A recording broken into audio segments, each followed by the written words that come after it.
Now, the team that's had the number one spot for most of this recruiting cycle is Notre Dame. Obviously, Alabama's run, and then Notre Dame losing Keon Keeley has dropped them down, but they're still in that second, third, fourth conversation.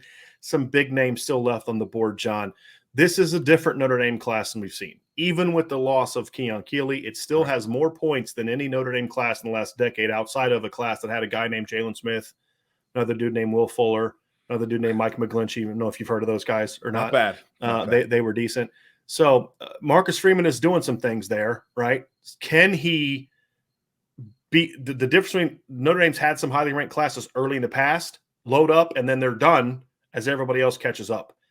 That seems a little bit different for Notre Dame this year, John. It seems like there's still some big time targets still left on the board for Marcus Freeman more than anybody else in this conversation. I would argue the close is going to be the key, because it's not just adding players, but then keeping everybody else from picking at your carcass if you're not able to go out there and do what you need to do on the football field this year. Right. And that's the one unanswered question we really have with Marcus as a recruiter, as the head coach, organizing the numbers, playing the margins, and making that final call on who to push for, who to back off of in the final analysis. That's really what we don't have from his track record. Everything individually looks great, but how do you close there at the 11th hour? But look, from the makeup perspective, this class has just about everything. I would love to see a quarterback in here. I think that's really the biggest hole compared to the other three teams we've talked about. All those other schools, Arch Manning, obviously Brock Glenn, Lonergan, and Eli Holstein, all those other schools, you got your quarterback. Notre Dame, it looked like they were going to get one, and then they didn't. They've got a great one in 24, but what about 23? That's really the only glaring hole left. But when you talk about positional units, and we talk about this a lot, right? Love Bama's DB Hall. Ohio State's receiver hall is ridiculous. Texas's O-line hall, really, really good. The receiver hall will be really great as well. These Notre Dame position groups are awesome. I love the wide receiver board that they have been able to put together. And to my understanding, it's not quite done yet. So you've got great size, you've got polish, nice combination of upside with Braylon James and Greathouse and some of these guys, but now you need some juice and a little bit more athleticism, maybe a smaller type prospect. Like Notre Dame has that ahead of it. Maybe Dylan Edwards. Teeing it up. I mean, they're and then Tayshawn Lyons is the one that you referred to, who's a kid from California, top 200-ish kind of kid right now, but had 28 catches last year. 16 of them went for touchdowns, to your point, John. And two of those kids were SI-99 players, I believe, right? Braylon James and Jane Greathouse, right? Yeah, both receivers, clear SI-99 players. That stat line reminds me of Jaden Waddle. I think he had 34 catches as a senior, 17 went for touchdowns. So it's not about the long-standing statistical value, but when you're scoring every other time or close thereafter, I mean, that's kind of crazy. And again, when we talk about perception, that's what we've been asking for from Notre Dame. The defensive recruiting has been amazing. O-line, tight end, no questions, like really ever with those positional groups. Can you get the galvanizing receivers who change the feel? And then can you bring in some skill position talent thereafter, running back, quarterback, et cetera, to make Notre Dame feel different athletically and offensively kind of simultaneously? And I think this class has brought a lot of that out in the Irish. Love, obviously, 7 SI-99 recruits right now, same as Alabama, I believe the same as Ohio State as well. So right there at the very top, Texas is the one that's creeping up the list in their own right with some of the guys that are still ahead on the board. So when you talk about the elite recruits committed and then the elite positional groups, really like what Notre Dame has done. Again, wide receiver, O-line is shored up as any position for any school in the country. Love the linebackers, Drake Bowen, a monster. Peyton Bowen could end up as the number 1 or 2 safety when all is said and done. I think he's number 2 for us right now. It could very much challenge Caleb Downs, which is not something I ever thought I would say in this class. Did you see his pick 6 on Thursday night, by the way, for Peyton Bowen? Yeah. He got one, and then little bro got one. Yeah. Eli in the same game. I'm not gonna lie to you. Eli's was a little bit more impressive because he flat out took the ball from the dude and then took it back to the house. Eli's was a weight room. Peyton was watch me work kind of track speed, the instincts to trigger, to break on the ball and just make it look so easy and effortless. I think speaks very highly of his upside and probably freshman year impact ability there at Notre Dame. But yeah, this class has a little bit of everything, all the variants you want, national footprint, just need a little bit more skill position. And, the quarterback question, when does that come back around? Do you allow somebody to emerge, somebody change their mind, stuff like that, all still potentially on the board for the Irish. And if that position is solidified, it's going to be tough. It's going to be tough to keep them. They're not number 4 right now, but if we were doing a ranking, it'd be very hard to keep them off of that top 1 or 2 if those answers or if those questions are answered here in the next couple months. You made a couple. First of all, if you could kind of take what you have, if you can match the 23 recruiting a quarterback with what you've done in 24, that's exactly what you're talking about, right?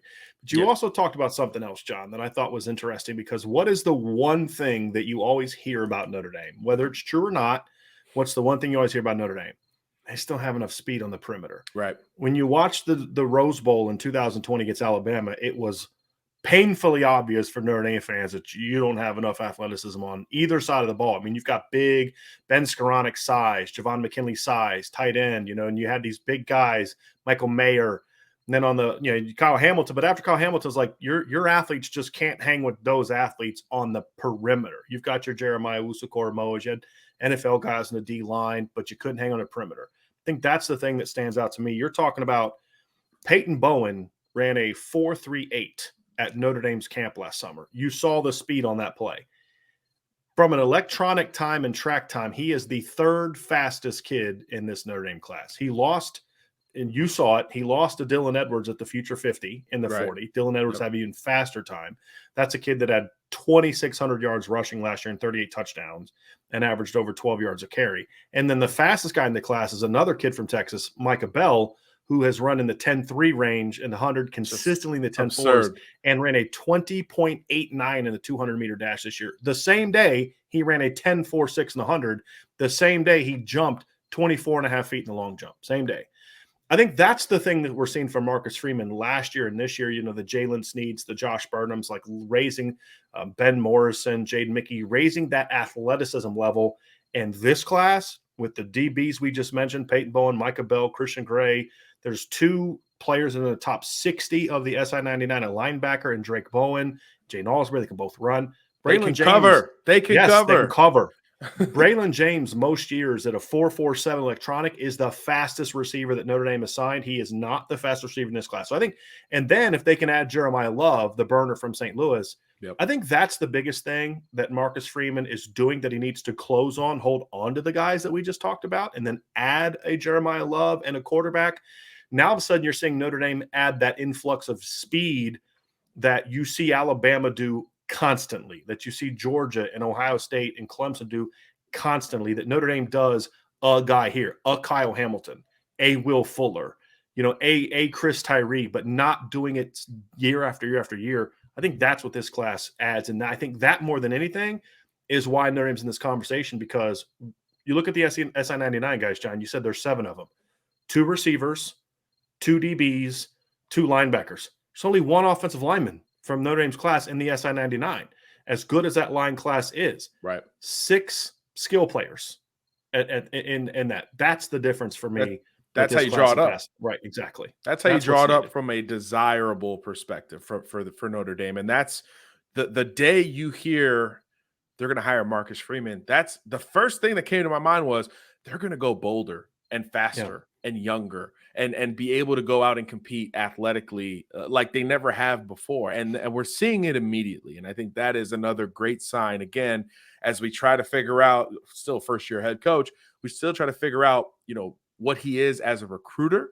I think the identification and prioritization level early in the cycle showed us a lot. Now, like you said, it's about retention, closing on some of these final uncommitted recruits where Notre Dame is favored for a couple guys that are only going to enhance this class of 2023 and enhance in those areas, in those margins that we've been asking for more from Notre Dame from quite some time. So fitting that this is the chance for a number 1 class immediately after the coaching change, first full cycle before the season even gets here. We're talking about ND as a possible number 1 recruiting program. And I think the day Freeman took the job, that should have been the first thought. Does this now put you from, hey, we're always in that 5 to 15 range to Now we can throw up some top threes in the conversation, because that's where it's different, because you're going to have Bama in there always. You're going to have Georgia, Ohio State always there. Can you spoil and get above one of them on a relatively consistent, even if it's an every other year basis?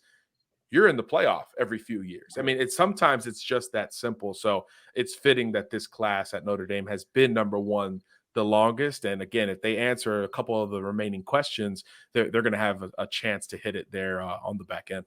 And one of those questions also has to be, John, like everybody not named Alabama and Georgia, I do think there's an on-field aspect that needs to be proven as well.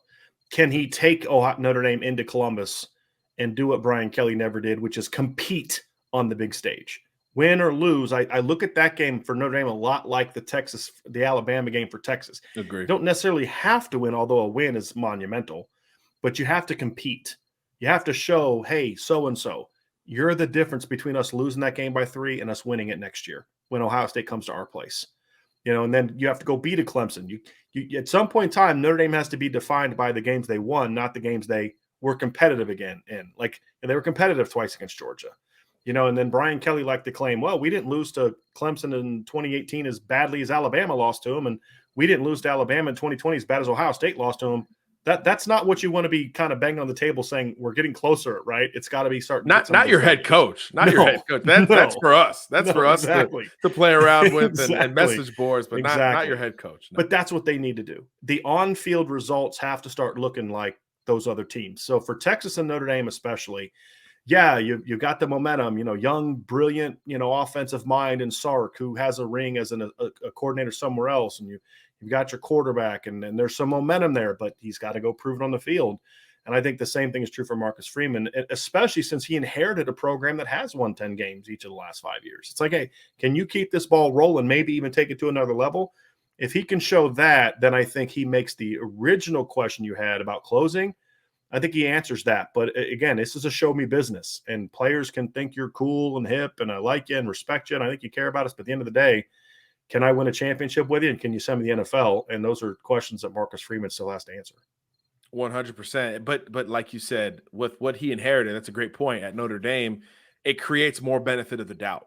All those things, even you feel better about Notre Dame's chances to win some of those battles because of that stability that we usually don't get when we're talking about a first-year head coach. It's usually a Mario Cristobal trying to figure out why Miami can't recruit local kids. Right. It's usually this crazy overhaul, not quite the same situation at Notre Dame. That absolutely should be said. And that's why you have an opportunity right out of the gates before you coach your first game to be in that mix for the number one recruiting ranking, which is, again, something I've never talked about in 12 years doing this, covering, wondering if Notre Dame has a chance at that type of spot. It's been SEC heavy with a sprinkle of Ohio State and Clemson, and that's kind of it.